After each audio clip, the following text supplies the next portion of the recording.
Hi, and welcome back to another episode of the Laundromat Millionaire Show, sponsored by HM Company, DrainTroughs.com. Dave and Carla Benz with you today, and we have got a good one, guys. I know we say this frequently because a lot of our episodes, we get pretty excited about them, but we have got Daniel Logan with us today. He is a laundromat owner. Actually, I should correct myself, Carla. He bought a laundromat back in 2018, a 700 square foot, what we would call a micro laundromat in the industry. He's described it as not a zombie mat, but not a nice laundromat, somewhere in between.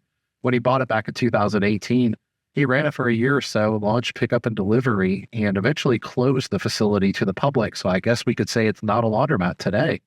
And he launched a $1 million pickup and delivery business out of it. He is generating some insane revenue and profits that he shares very authentically, his story of how he accomplished that. And by the way, most of the time he was building this business, he also had a full-time job. So he's a unique individual. Carla, probably one of our most transparent and authentic guests today. And in fact, me and Carla are so excited about the episode that we're already trying to figure out what else can we do with Daniel in the future to bring value to our fellow laundromat owners. So this is going to be a good episode. You're going to want to stick around for it. But before we get into that, we do want to highlight that we do have an upcoming pickup and delivery wash, dry, fold workshop. And actually, we have two currently on our website. So we have a March workshop and a May workshop. So if you are interested in attending our wash, dry, fold pickup and delivery workshop, learn everything you need to know about launching, scaling, and optimizing a wash, dry, fold, and delivery business in your market, definitely check those out on our website at laundromatmillionaire.com.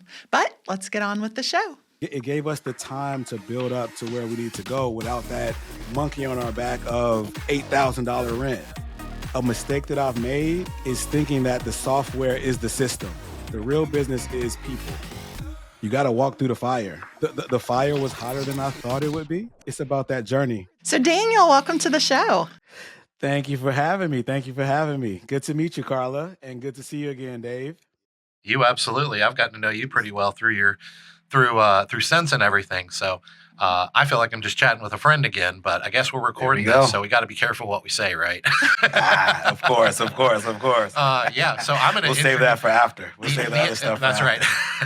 So the industry may know you as Daniel Logan, but I have become to know you as affectionately D-Lo. So we were joking before we started recording, what are we going to put on the thumbnail? So, well, I guess we'll surprise you. There we go. Surprise me. But we are honored to have you here today because you are a fellow pickup and delivery guy.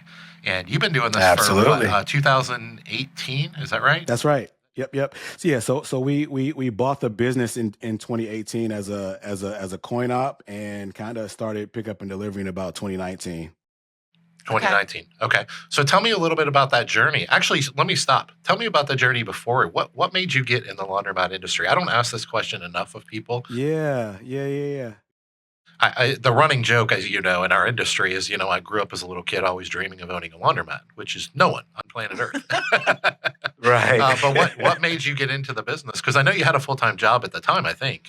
That's right. And so like, I kind of tell this story, about, back in, this was, I guess, probably 2017, right? Before we kind of went down the path, right?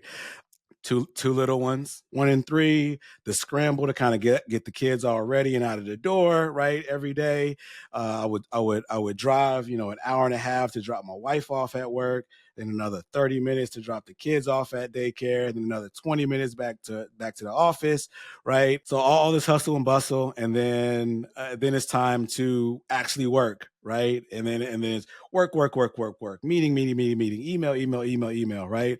And so this one particular day, I had the opportunity to kind of, break for lunch. I had a couple minutes before in between meetings, break for lunch. I went to a sandwich shop around the office, and I see this guy just kind of like casually walking down the street with his 2 kids, not a care in the world, right? And I just sat there and was thinking like, man, how is this guy able to do that, right? In the middle of the day, spend this time with his kids. And so I say that to say that, me getting into it was about wanting to have a little bit of time freedom to be able to spend my time as I wanted to, which included being, with my kids. I mean, I say fast forward to today. I'll get back to the laundry thing, right? Fast forward to today. I consider that kind of mission accomplished, right? You know, I'm here. We're kind of snowed in today, right? For the fourth day. We were talking about it before. And I'm here with my kids. And so I consider that kind of mission accomplished through laundry, through laundromat ownership, right?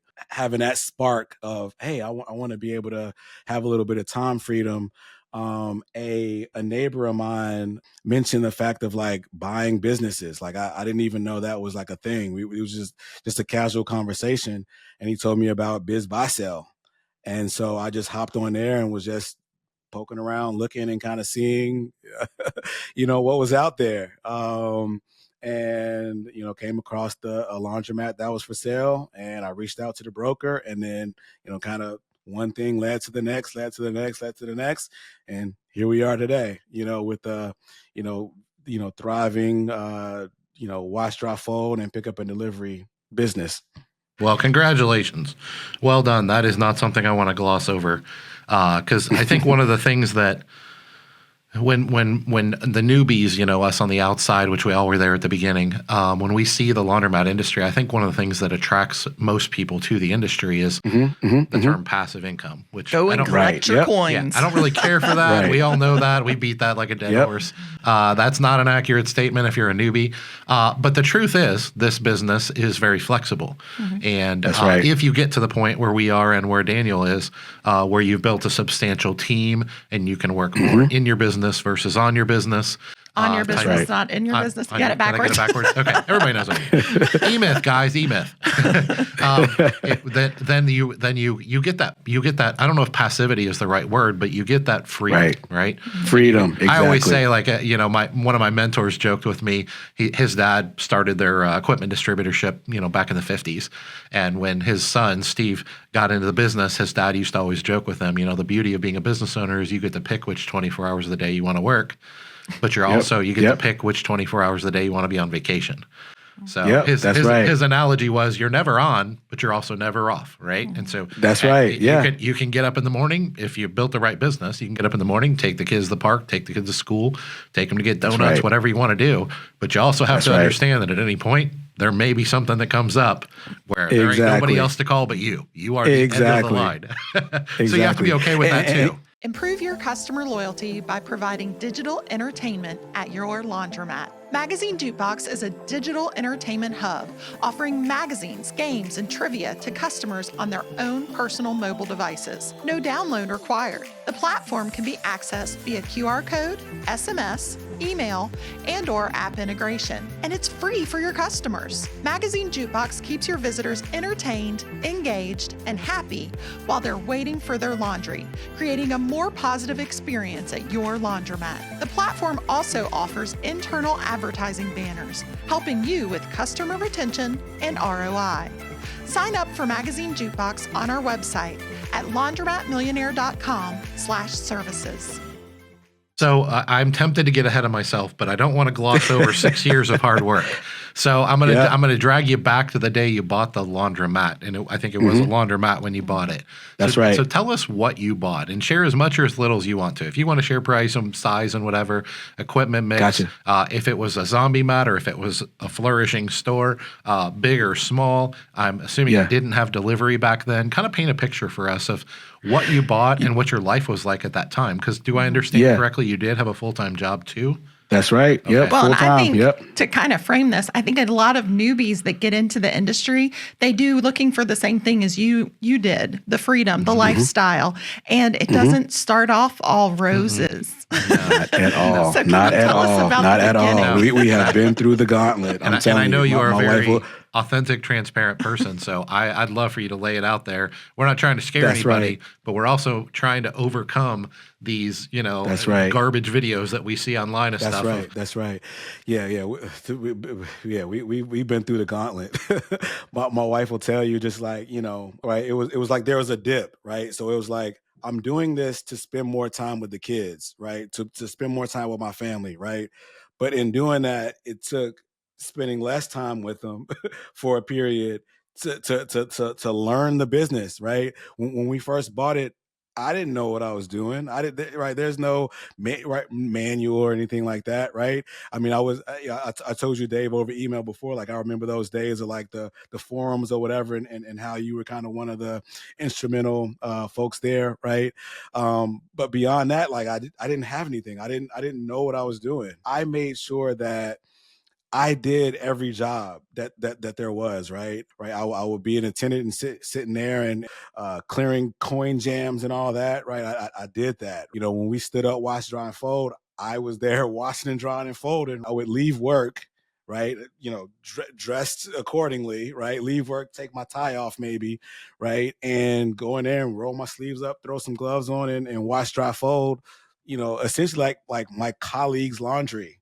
You know, humbling myself to be able to do that and know that this is at the moment taking time away from my family, but having that vision of where I want to go with it, and just kind of one foot in front of the next to move forward. So to It's been a build, journey. It's so been a is journey. it fair to say to build financial freedom and get the life you have today with your family and kids, you actually had to sacrifice what That's little right. life you had? And how long was Yep. that for you? Because that is different for everybody. Was that a couple Yeah. of years of like significant Yeah. sacrifice? I mean, a solid, a solid, 2 years, I would say. And the wife had to kind of step up and take care of home, and I kind of give her all the, praise for kind of, handling it and doing it like a champ. So, I'm grateful, man. I'm grateful. Our stories are so similar. So It's similar, crazy. yeah. Another part of this, I think, so you still just have the one location, is that correct? Yeah. We still had it just out of one location. Yep. I think too, a And lot of people struggle with just one location. To get that freedom, you basically, for most people, need to build it to the point that the profits basically make up for the salary so that you can leave That's that right. job. That's Tell right. us about how your laundromat started, the size, because Yeah. I understand it's pretty Yep. small.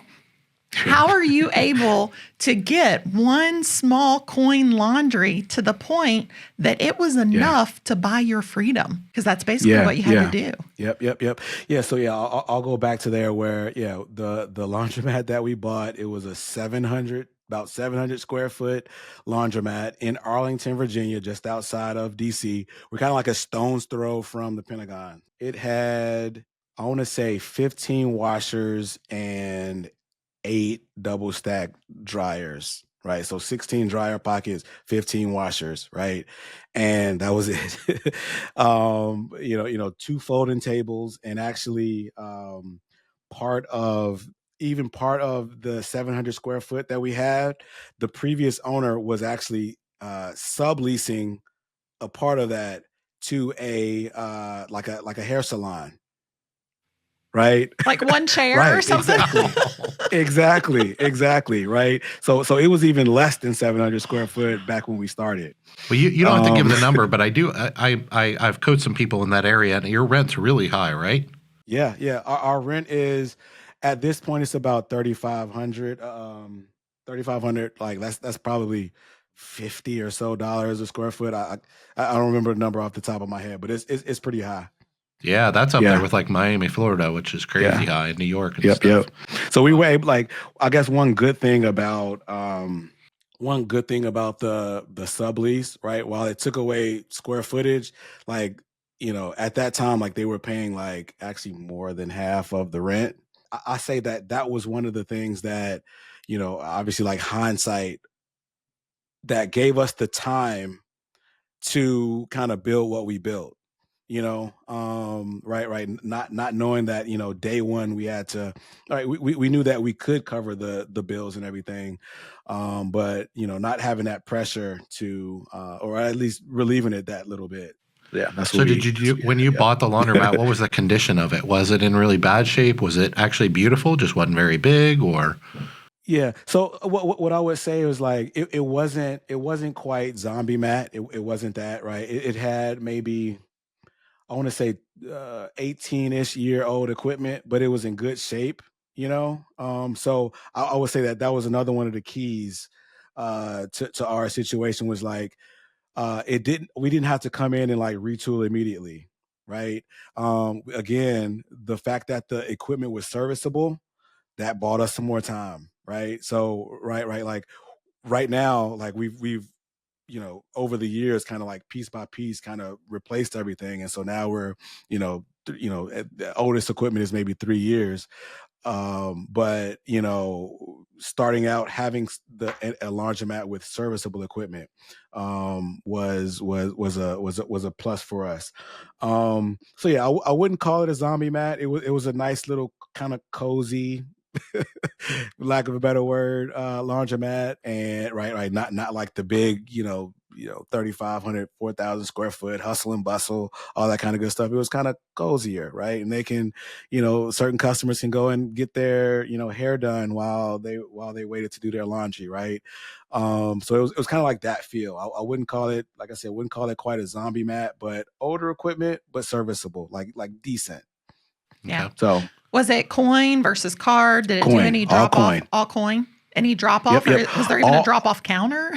so that previous owner, man, so there was a very little bit of drop off, right? A very little bit, but it, like again, like he wasn't really running it right, like there wasn't always an attendant there, and like he would have folks like, oh hey, just kind of right. He had his telephone number up there, and so like if people came to drop off or pick up when he wasn't there, he would have them like, oh, just leave it over in the closet over there and we'll get to it, right? And so that was one of the first things that I did. I was like, we have to have somebody here while we're open. That was the first thing that I had to do. And so again, like that was me. I would, pop by before work, and I had somebody while I was, during my working hours, they were there, and then I would kind of pick up after, when it was time for them to go after I got off work until close. And so, yeah, very little drop off, no pickup and delivery. Everything was on paper. It was just kind of handwritten tickets and kind of a ledger that he kept like in a old school, like the black and white composition book. And so, definitely, wanting to go in there and kind of, stand things up, right? We're in Arlington, right outside of DC, right? Lots of dual income, homes, higher income. And so I just immediately saw that opportunity for Wash and Fold and like actually doing it the right way. Yeah, I want to hear. So that's how it started. Let's fast forward. I want you to tell us what your store is like today. And then let's go back and tell how it changed to get there. What did you do to get it there? So what is your store like today? That's right. Yep. So today, I'll say that, for the most part, like I am operating from home essentially, right? We have one full-time manager that, he's kind of like the day-to-day, covers the day-to-day. We also have one, I guess you can still call her she's got like a pseudo kind of remote manager kind of thing, right? Who like provides like air support for our in-store manager, right? And so our in-store manager makes sure that orders are getting done on time and correctly. And then that air support to kind of help out with phones, and kind of, customer communication and those sorts of things. We have a total of 12 employees. That includes attendants and drivers. Some are part-time, some are full-time. Are you a laundromat at all? Do you do any self-serve? Not, yeah, we're full service only. Okay. Full service only today. Is it just pick up and delivery, or do you still do drop off at that location as well? Oh yeah, we still do the drop offs as well. Yep, at the store. Yep. So yeah, so drop offs at the store. We also do the pickup and delivery. We kind of have our team set up like our attendants. We have kind of just talking about the team structure, right? It's like folders. All they do is fold, right? They fold, they package, they check those orders out, and then we have what we call like run the pipe. That crew, right? They check customers in, they wash and dry orders, lay them out after they come out of the dryers, and just push them up to the folders, and then the folders bang out the folding. And then we were like strategic about like, who's a folder and who's a run the pipe, right? Some of our attendants like, kind of English is a second language, and so like they kind of aren't comfortable interacting with and interfacing with customers. So hey, you can just sit here and fold. Our run the pipe crew is kind of, in there washing and folding. They're able to kind of read the tickets and kind of, understand like the different instructions that the customers might leave. And then manager over the top, kind of just like overseeing everything, prioritizing all the orders, managing the routes as the drivers are out on their routes, understanding, making sure that those routes are getting completed on time, stops are completed on time.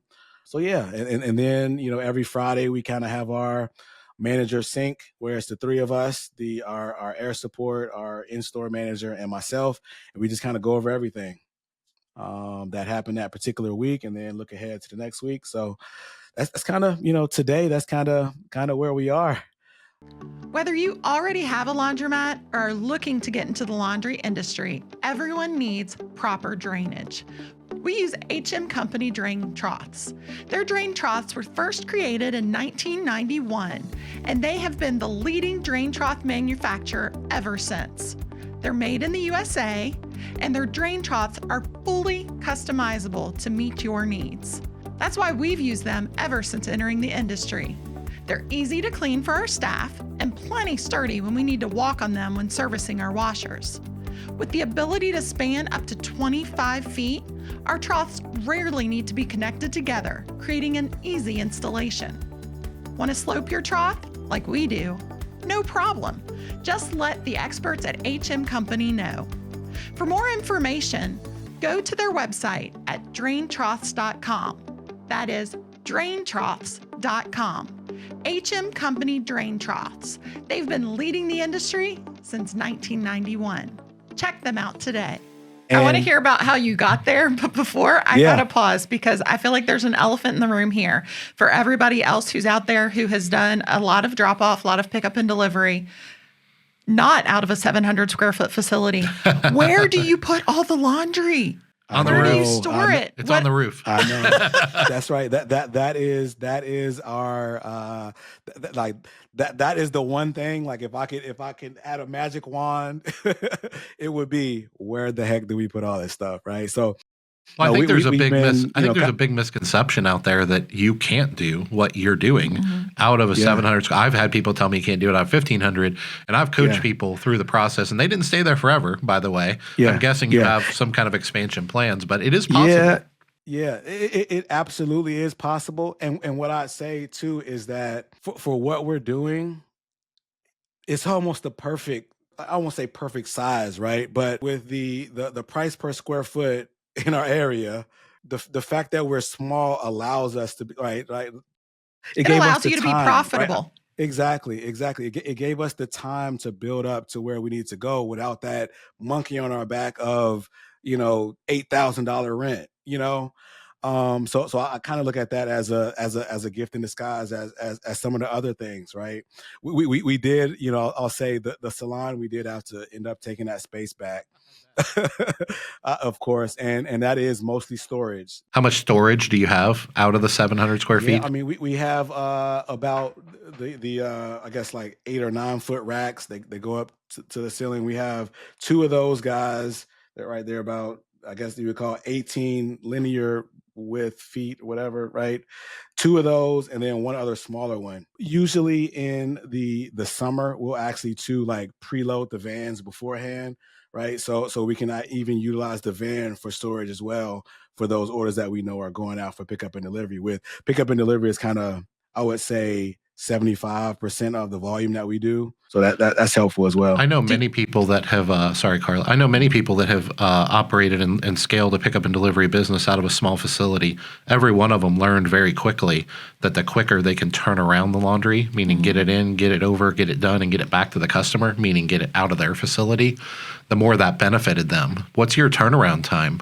How quickly do you get back to the customer? So initially when we first started pickup and delivery, it was just Monday, Wednesday, Friday, right? And so then Monday orders go back Wednesday orders go back Friday. We now, we kind of expanded. We're picking up and delivering 7 days a week. And actually in some areas, the areas that are nearby our store that kind of we have heavy concentrations, we also do a evening route as well. So we kind of hit those areas twice a day. And in terms of turnaround, once we had every day, you can get a 24-hour or 24-hour turnaround. We have recently gone to the second day is standard, right? So if we pick up on Monday, the standard is it'll go back on Wednesday, right? But we built in like this express option that is 24-hour turnaround. And so the transition, I'll tell you, that was a sneaky good thing for us when we went to 48-hour standard, 24-hour express, right? So what I found is when we did that, it pushed a lot of orders to that second day, just naturally, right? And so we didn't get a whole lot of complaints about it. The folks that did want next day, they were happy to pay up for it and get that next day service. But what that told me though is that we were kind of killing ourselves before to turn around everything in 24 hours, right? And the customer would have been totally happy to push it back a day. That was a cool lesson learned, right? And so it kind of alleviated a little bit of the stress on the production side for us, and still gave the folks the option, if you do want it next day, you can still have it. It's just a little bit more. Mm-hmm. So can you share with us those prices? Just I'm sure if people at home are curious, what do you charge for drop-off today?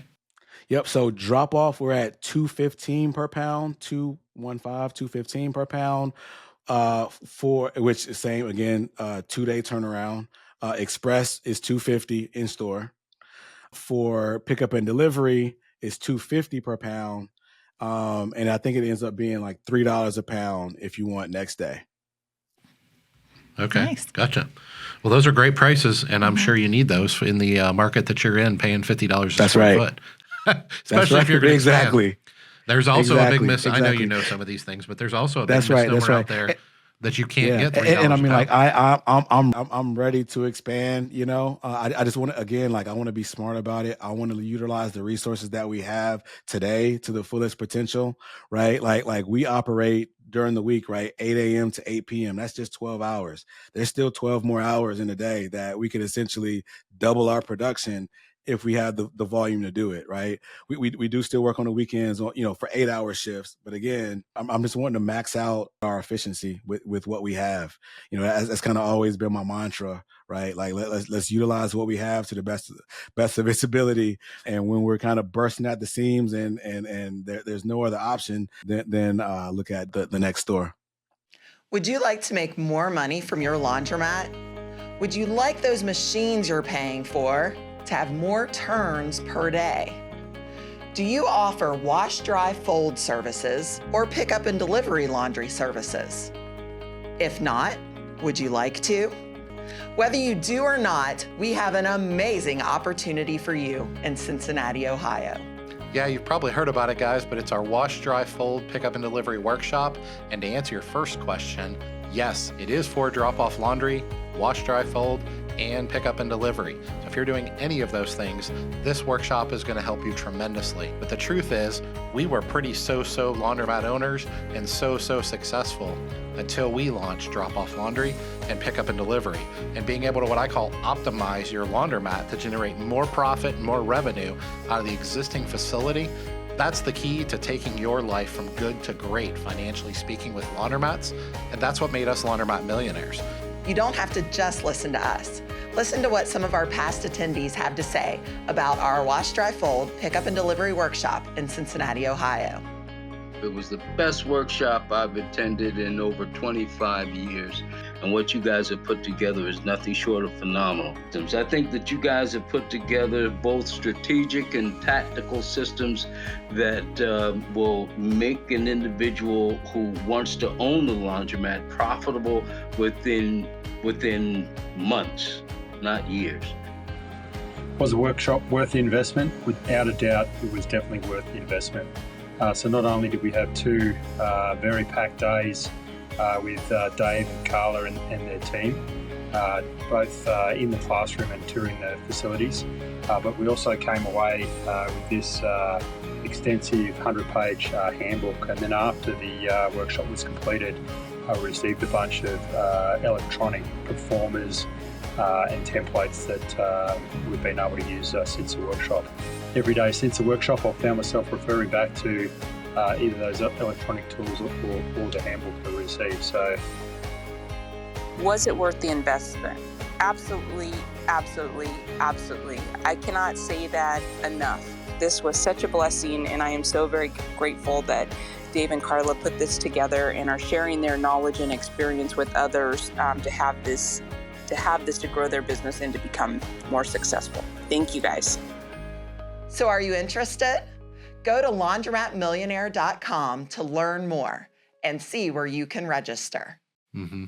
So what model do you use for delivery? Do you use a route base? Are you on demand? Do you use windows? What do you do there? Yes. So the way that today we have about 9 routes, actually 9 routes or zones. You guys are familiar with, right? 9 zones, right? And so one driver might cover 3 zones on their route, right? They're kind of like sequentially, right? I'm on the other end of the spectrum, Dave. I know you're like all day. You guys are all day, 9 to 5, the big window, right?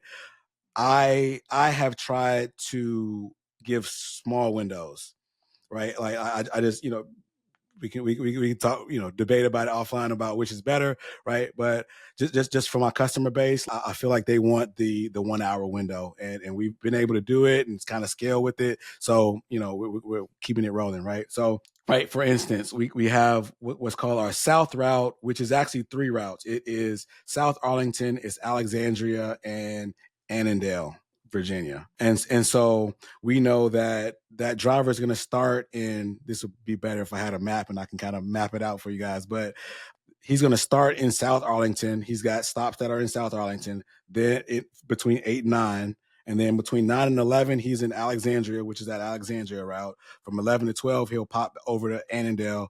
We have less volume there. And then he'll come back over into South Arlington for a few more stops, because South Arlington is kind of one of our, hot spots, right? So just, strategically kind of thinking about, how our routes are built out.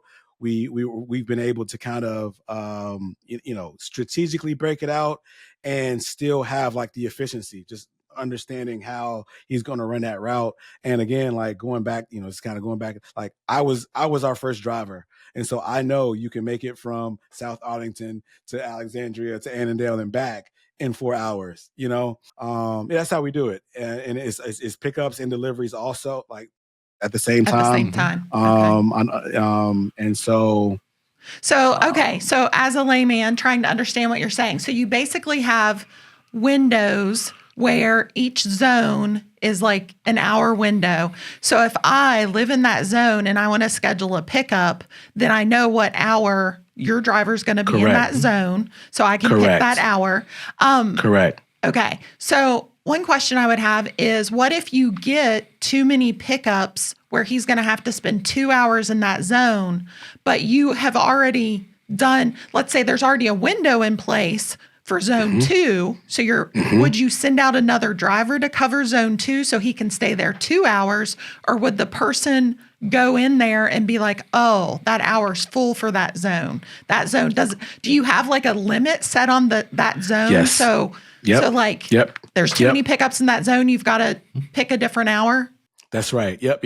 And that's exactly how it goes. Yeah. So like once, I think we have now a max of about maybe 6 stops in an hour window, right? And our zones are small enough to know that we can cover 6 stops in that zone, right? Sometimes you get the onesie twosie that we add on.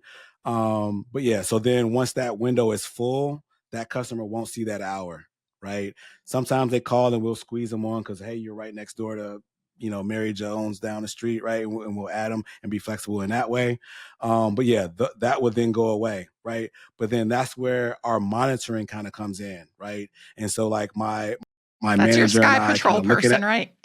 Exactly, right? Exactly. Of looking at, hey, this on Tuesdays, that 8 to 9 in the South on the Alexandria, it's been booking up. Maybe we look to split that zone, right?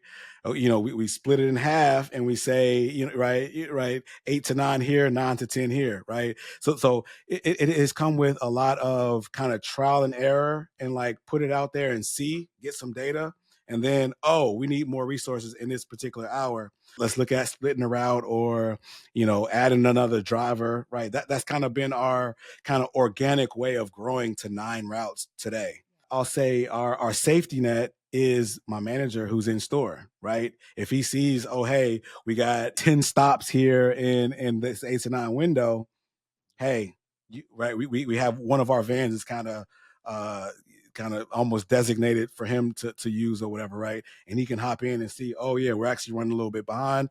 Hey, I'm going to handle these 3 stops for you, kind of be that safety net to make sure that, we are getting our routes done on time. Mm-hmm. Do you service every zone every day? No, we don't. So, like I said, we're right outside of DC. We only service DC Monday through Friday. We don't go into DC on the weekends. And our Annandale route, we actually only service that one on Tuesday, Wednesday, Thursday. So if I lived in Everything that else- route, I would only see times available on those days. Correct. Exactly.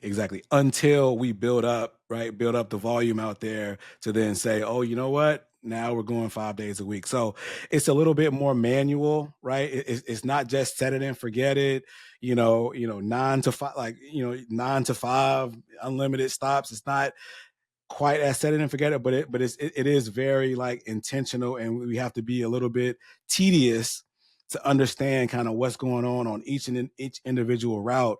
And, that's kind of like I said, how we got to the point to where we are now. Mm-hmm. Honestly, it is just like ours, except that instead of an hour window, ours is an all-day window. Yeah. Yep. And we don't have the cap on how many orders can be placed because we have that all-day window. We can adjust, if this route, had too many pickups, then suddenly we're sending 2 trucks there instead of 1 or whatever. So we kind of have that. And then another adjustment we have is we separate out because we're all next day turnaround. We've never tried the express versus the 2 days, but we're all next day.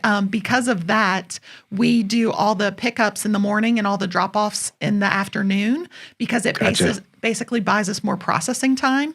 There you go. So so ours, we have some tweaks, but honestly, ours is just bigger windows. Well, what he's describing, right. I know you haven't been to our workshop, Daniel. So we have a workshop where we've been coaching people for 6 or 7 years, and obviously not everyone falls into our identical business model of a route-based model. So what we teach people is there's 3 models out there. This is just for everybody at home because you're perfectly describing your market. You're very densely populated. Right, and you're perfectly describing a Windows-based system. So Which quickly, is perfect for your market. It is. Ours is too spread out for that. Ours wouldn't make sense. If I were in your market, I would do exactly what you do. The reason we do what we do is because we're in a different market. One question I have for you: in any one direction, what's the furthest that your driver would drive from your store? Gotcha. Yeah. So that would probably be our DC route, kind of like the far northwest corner of DC. And if they were to leave your store and drive straight there, pick up 1 load of laundry, how long would that take? It's probably 13, 14 miles. Yep. To the furthest end of that one. Yep. Dave just said 15 minutes, but if it's DC traffic, that's like 40. Exactly. It's not 15 minutes. Yeah. 15 miles. Yes. 15 minutes. No. Yeah. But you're going out there and picking up 6 orders, right? So you're That's not going right. out there to pick Exactly. up 1 order. Right. Correct. Exactly. Well, and then Exactly. picking up even more because you're going to neighboring zones and everything. That's right. Exactly. So what we train people is there's kind of generally speaking 3 types of logistical systems for pickup and delivery laundry. One of them is on demand, which is fully on demand, meaning Daniel places an order, I send a driver out, they pick up the order and come back to the store. The Windows-based is typically a 2 to 4 hour window, right, where you're doing exactly what you're doing. You're kind of a microcosm of that.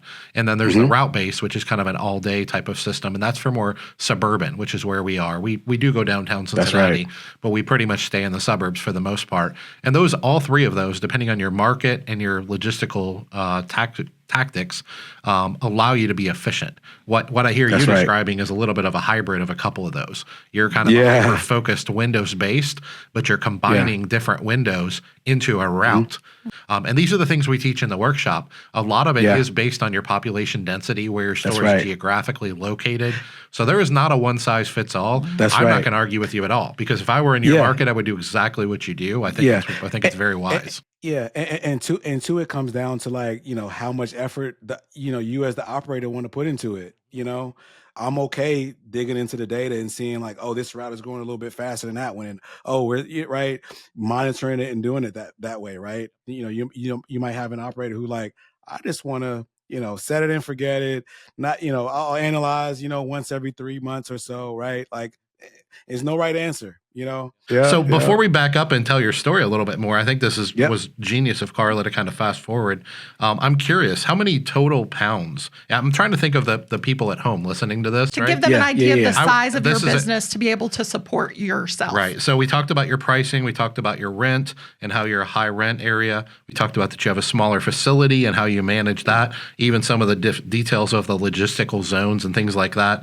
All fantastic. Do you know, just roughly off the top of your head, how many pounds you do a month?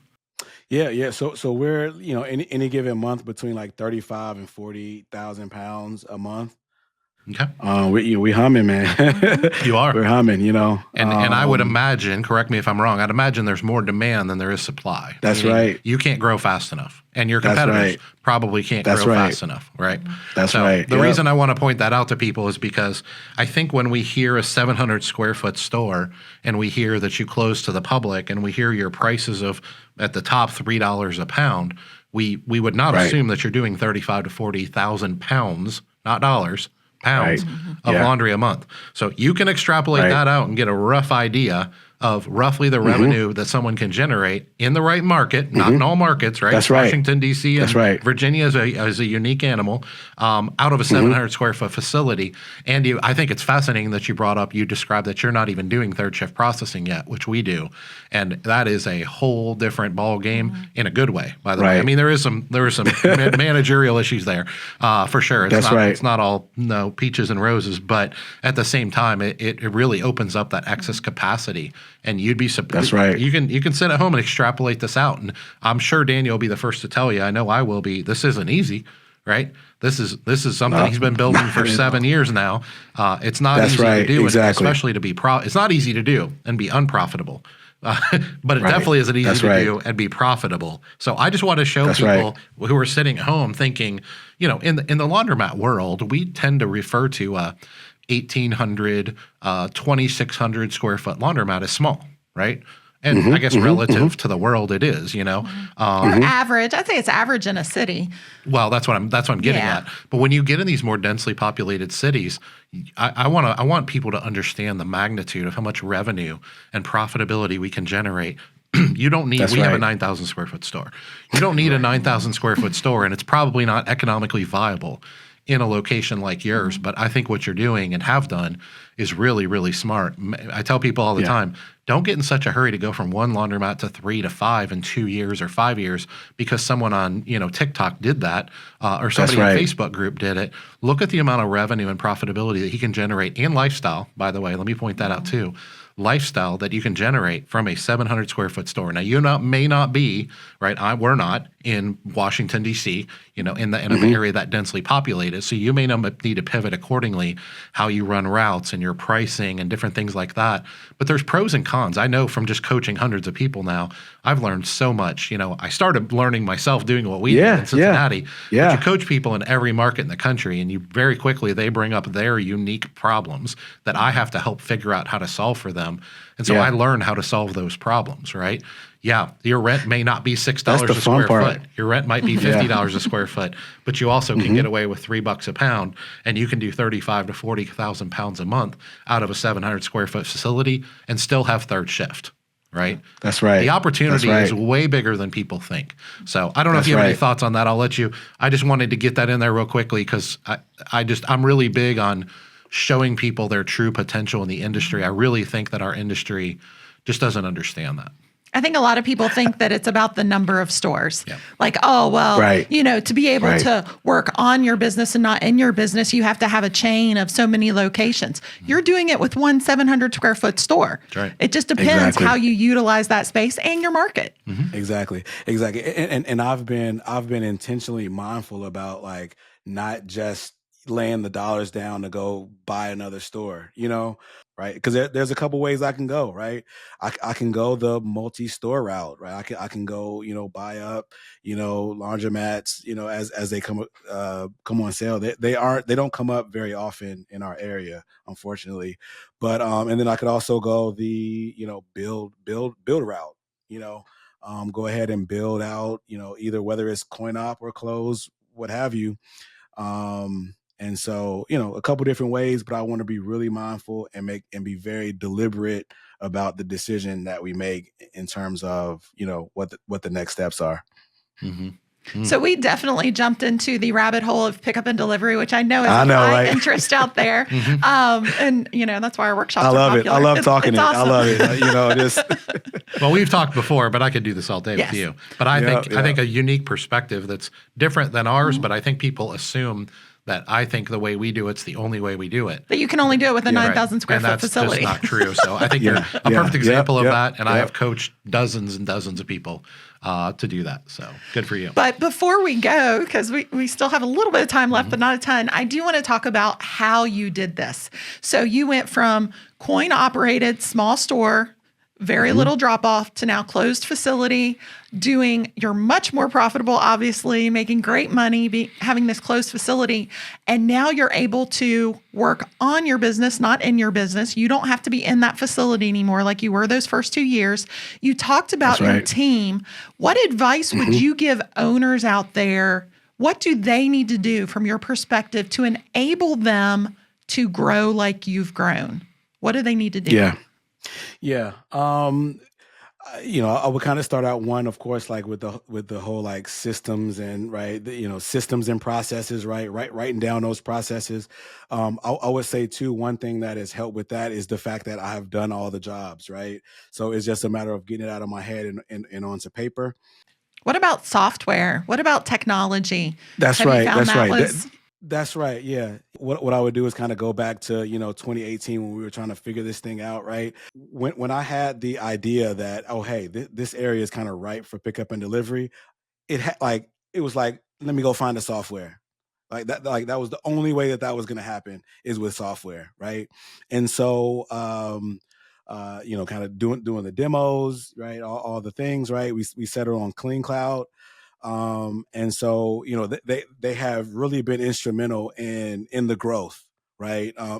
Just having that software in place to be able to order, track, and handle the pickup and delivery and the routes and the driver apps and all the things, right? Instrumental, right? Here's what I'll say. A mistake that I've made is thinking that the software is the system. Right.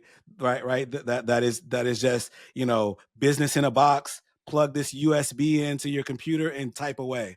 No, for too long, I thought that the software was the system. Right. And I had to realize, getting kind of burned a few times of, having to go in on my day off, right? Because, this employee didn't show up because we didn't hire well or we didn't communicate right. Right. And so I would say over the last 3 years or so, I've been very intentional about building our business outside of software, understanding what our real business is, right? Laundry, right? Of course, right? But actually the real business is not laundry. The real business is people. Being able to, recruit, hire, train, right? Communicate with, people. And so we've put forth a lot of effort into making sure that we can do that properly. We can communicate with people, right? Putting together, training videos and putting them in a place to where everybody can access them. Our kind of like business operating system, right? Where, my manager doesn't need to come to me to ask how to do this, how to do that. Hey, search it. You can figure it out. I've already created a video about how to do it, right? And so, I would say yes, software, but also those other things outside of software and being able to manage your people. Yeah. Oh, that's huge. I mean, Dave says this all the time that the business is about people and math. Like, yeah, you have to make a profit. You need to make the revenue. You need to make sure you manage your expenses so you have that net income at the end. But it's also just as much about the people. It's the people that work under you. So it's building that team. It's that staffing. That's training. But it's also the people, the customer. And another thing we often say, and I know just by you talking about your model, with pickup and delivery especially, it is such a trust business. They are trusting you with your laundry. So you need to have that communication piece. And that software might have the ability to help you communicate, but it's still you sending that message and making sure that message goes out. And it's you creating that consistent product, and that your software is not going to fold the laundry for you. That's right. Exactly. I mean, maybe if you get one of those fold text things. But right. Exactly. And that's exactly one of the things too that I definitely try to dive in on, is like understanding where software leaves off and where people need to take over, right? Like understanding exactly where that point is, right? And all the kind of critical points throughout the process of customer signs up, customers places an order, right? Understanding those critical points and making sure that you have like a person making sure that, the person gets over the hump, It sounds like you've really got that balance down, because that's what I coach so much on people. Back to the people and the math. I would say software is great. It's a tool. If you talk to a software company, they'll tell you that technology and software can solve all of your problems. And I'll call baloney, right? I'll be like, that is absolutely not true. A combination of technology and an amazing team can solve all the problems for you. And I know AI's here, and maybe that's a mix of both. We'll see where we go with that. But I'll always lean on my people more than I will technology. Absolutely. I don't see that changing in our lifetime. But both are very important. You can have the best team, the best people in the world. If you don't have great tech to support this and the tools and resources, you're going to work your people to death. Right? That's right. But the tech, everybody and I love data, I love tech, and it's a big part of our business. But if that's your secret sauce, and you don't value human beings and our unique abilities to problem solve, all these things, then man, I would argue that you are not going to scale as quickly or as smoothly as you should when you build a team. I want to have one little micro conversation before we end this today, because I tend to try to hone in on, and almost like a Rottweiler, get a hold of subjects and topics that I think our industry is lacking or misunderstanding. There's a bad narrative, okay? So you have described for us over the last hour buying a self-serve coin laundry with very little drop-off, with virtually no attendance. I think there was a little bit in there. In 2018. The owner was there when he could be there. Right, when he kind of wanted to or could. And you're describing a much more complex business that you built today. Much more profits, right? Much more gross revenue, and much more complexity, right? There is a misnomer in the industry that I know to be 100% not true. That is, if you take a very simple business, a 700 square foot self-serve laundromat that's unattended, that probably didn't generate a lot of revenue or a lot of profit, and you turn it into something as complex as you have, and by the way, we have too, that the only answer to that dichotomy is to work 1,000 hours a week, right? And to just have this insane amount of stress and to have no lifestyle balance. How would you I'm just letting you speak, and you speak your truth. How would you describe your lifestyle today with a much more complex and much more profitable business than it was years ago? Is that true for you? Well, I see it as, kind of like the whole, live for a few years of your life like others won't, and you spend the rest of your life like others can't, right? You got to walk through the fire. I think what it is with those people who are, oh no, we don't want to make it as complex or whatever, right? They don't want to walk through the fire, and that's fine. Yep, agree, totally right? agree. Completely fine, cool, okay, right?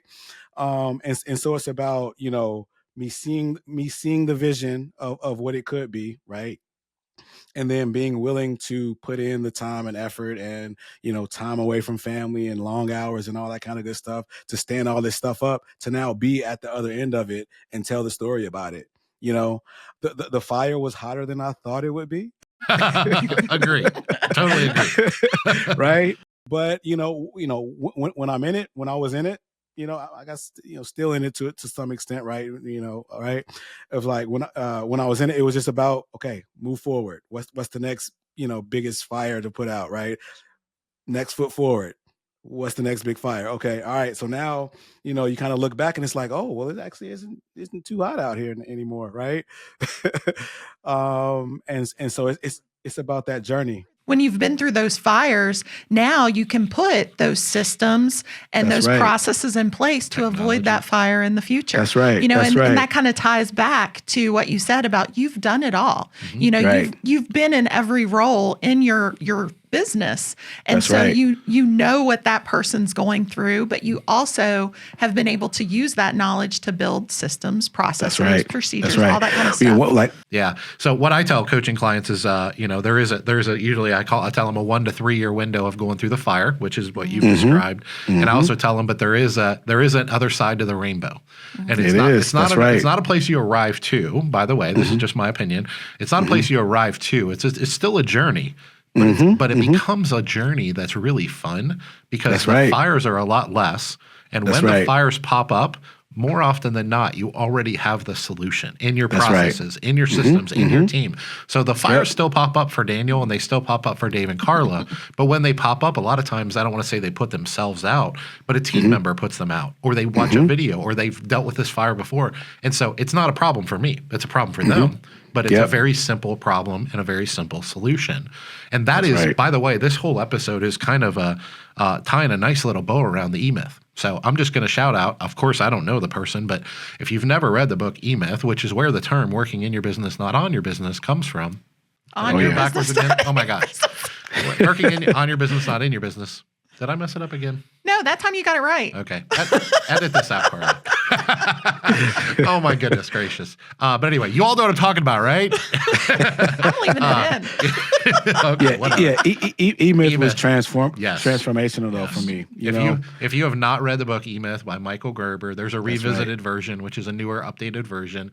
Read that book because that's what Daniel's referring to. And is it fair to say that the reason you knew to do this is because of that That's book? right. Exactly. It is for me. I completely looked at different business differently after reading it. Me too. Yep. And you'll hear a million podcasts, this one, Jordan's, whatever, other people, and you'll hear a lot of people refer to that. I always wonder how many people have actually read it or if they just know that that's what it's about. I just know what it's about. I haven't read Multiple times. I have to reread it. Yeah, Right? I read it every couple of years. Awesome, man. Thank you so much for joining us today. I know I already said it once a minute ago. Let's before we go though, how can people get in touch with you if they want to talk to you, Daniel, or want to connect with you? What's the best way to connect with you? Yep. So, Chief Laundry Officer, I've dubbed that moniker. Very fancy again, title. talking about, working on, not in, right? Being able to kind of take a step back and run this Main Street business, right? Run it like a, Fortune 500 CEO, right? Having the tools and the kind of know-how and the resources and such to be able to do that, right? So these kinds of conversations that we've talked about, Chief Laundry Officer on Facebook, on Instagram, I'll be standing up a YouTube channel as well. Just tidbits, shoot me a DM if you have questions about things. I'm looking at make it a little bit easier for folks to go through the fire, right? Make the fire a little bit less bearable, right? Or a little bit more bearable, right? You're hitting our mission statement right there. Yes, you are. And by the way, go. I want to throw this in there since you said Chief Laundry Officer. I think your tagline should be D-Lo the C-Lo. See? Ooh, I You love like it? Ooh, Nice, I didn't huh? even think of that. I love that. I love Crack that. yourself up. I know. So funny. D-Lo the C-Lo. I gotta say, D-Lo the C-Lo. got a ring. She's a I very love it. creative I love person. it. I'm not. I love it. Oh my gosh. Anyway. Guys, reach out to D-Lo. I'm excited, and I know you're already doing some things, but it sounds like you got some plans to do some bigger things. And I think that's super cool. We will be your number one fan. Just already are. There we go. Yeah, man, keep doing it because us laundromat owners, we need to stick together. We need to help each other. We need to build and foster relationships. Carla's right. That is everything that our platform is about. And the cool thing is, in the, let's call it 5 years, but it was going on before then. In the 5 years that more and more owners have stepped out and launched podcasts and YouTube channels and things like that, I don't think it's any coincidence that in the time that that's become more common, that our industry is flourishing. And us laundromat owners are flourishing, and our profits are flourishing, and our communities, by the way, are flourishing because we're serving them at a higher level. I don't think it's anyone else is doing. I think it's what us laundromat owners are doing in connecting with each other and building relationships. And this is how we elevate our industry, which is how we elevate our communities. And our communities are counting on us, right? We all have, unique gifts, unique experiences that, when pulled together, like you said, it's the tide that raises all boats, right? And so that's what I'm kind of most excited about, to really get out here and, with my experience in the software space, to be able to provide that input for folks. Yeah. I also appreciate you have been so transparent, which I think not everyone's comfortable with. But the fact that you're just an open book, we love that. You're willing to share everything about your experience, the highs, the lows, the numbers, and be like, if my experience can help you, love that. Exactly. It's I always say, like, there's enough laundry out here, Laundry's growing faster than we can all service it. That's right. That's how I start every workshop. I'm like, let me tell you the reality versus what you think might be happening.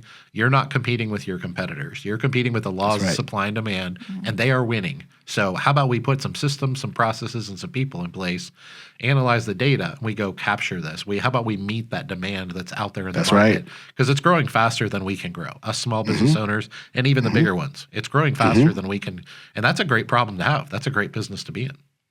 Absolutely.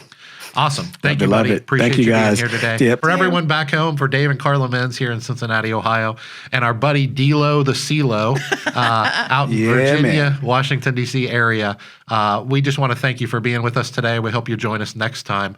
Thanks for joining us today for another episode of the Laundromat Millionaire Show, sponsored by HM Company, DrainTroughs.com. Take care, everyone. Thank you.